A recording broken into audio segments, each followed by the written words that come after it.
काली तारा महाविद्या षोडशी भुवनेश्वरी भैरवी छिन्नमस्तिका च विद्या धूमावती तथा बगला सिद्ध विद्या च मातंगी कमलात्मिका एतादश महाविद्या सिद्ध विद्या प्रकृतिता।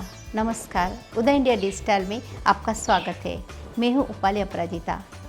नवरात्र का त्यौहार बहुत पावन होता है, लेकिन क्या आप जानते हैं नवरात्रि साल में 4 बार मनाई जाती है। इसमें से चैत और आश्विन मास की नवरात्रियाँ हमारे आपके जैसे सामान्य गृहस्थों के लिए होती है, लेकिन इसके अलावा भी माघ और आषाढ़ महीनों में 2 नवरात्रियाँ होती है, जो कि सिद्धों, सन्यासियों और साधकों के लिए होती है। इसे गुप्त नवरात्रि कहा जाता है। इस समय भी गुप्त नवरात्रि चल रही है, जो कि 10 फरवरी से शुरू हुई है। सामान्य तौर पर नवरात्रियों में नवदुर्गा का पूजन किया जाता है, लेकिन गुप्त नवरात्रियों में 10 महाविद्या की साधना की जाती है, जो कि बेहद कठिन और तांत्रिक पद्धति से होती है। इसीलिए गुप्त नवरात्रि की साधना हर कोई नहीं कर सकता है। 10 महाविद्याओं को काली, तारा, त्रिपुर सुंदरी, भैरवी, भुवनेश्वरी, छिन्नमस्ता, बगलामुखी, धूमावती, मातंगी और कमला के नाम से जाना जाता है। हर महाविद्या की क्षमताएं अलग अलग होते हैं। काली की बाहु शक्ति, तारा की ध्वनि शक्ति, त्रिपुर सुंदरी का सौंदर्य और आनंद, भुवनेश्वरी का विशाल दर्शन, भैरवी का दीप्तिमान आकर्षण, छिन्नमस्ता की प्रहारक शक्ति, धूमावती की मौन जड़ता, बगलामुखी की स्तंभन शक्ति, मातंगी की अभिव्यंजन लीला और कमला की समरसता और सामंजस्य। उनकी अलग अलग विभिन्न विशेषताएं हैं। ये सभी महाशक्तियाँ ब्रह्मांड में व्याप्त देवी की सर्वोच्च चेतना की विशिष्ट अभिव्यक्तियाँ हैं। सारी शक्ति एवं सारे ब्रह्मांड के मूल में यही 10 महाविद्याएं हैं। मनुष्य जन्म से लेकर मृत्यु तक जिन जालों में उलझा रहता है और जिस सुख तथा अंततः मोक्ष की खोज करता है, उन सभी के मूल यही 10 महाविद्याएं हैं। इन 10 महाविद्याओं को 2 कुलों में बांटा गया है, काली कुल और श्री कुल।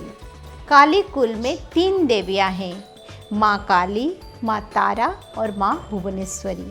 जबकि श्री कुल की देवियां हैं माँ बगलामुखी, माँ कमला, माँ छिन्नमस्ता, माँ त्रिपुर सुंदरी, माँ भैरवी, माँ मातंगी और माँ धूमावती।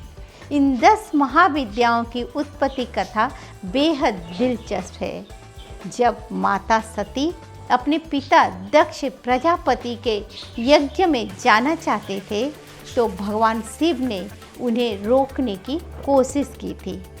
तब माँ सती क्रोधित हो उठी थी। उनके गुस्से की वजह से 10 दिशाओं में 10 महाविद्याएं प्रकट हुई थी।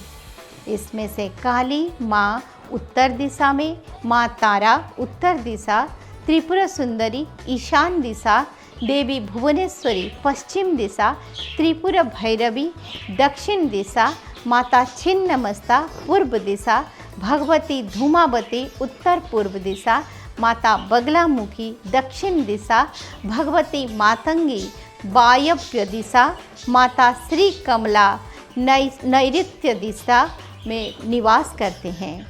इन सभी उग्र देवियों ने भगवान शिव को घेर लिया, जिसके बाद उन्हें माता सती को दक्ष के यज्ञ में जाने की अनुमति देनी पड़ी। लेकिन इस जिद का अंत बेहद दर्दनाक हुआ, क्योंकि दक्ष यज्ञ में भगवान शिव का अपमान किया गया, जिससे नाराज होकर माँ सती ने आत्मदाह करके जान दे दी और भगवान शिव विक्षिप्त होकर भटकने लगे। इस घटना के सैकड़ों साल बाद माँ सती ने पार्वती के रूप में जन्म लिया, तब फिर से शिव पार्वती का विवाह हुआ। तो यह थी 10 महाविद्याओं की उत्पत्ति की कथा। गुप्त नवरात्रि के दौरान हम आपको माता के स्वरूपों की और भी कहानियाँ दिखाएंगे, जिससे जानने के लिए आप देखते रहिए मेरा खास कार्यक्रम भारतीय चेतना। ओम नमः चंडिकाय।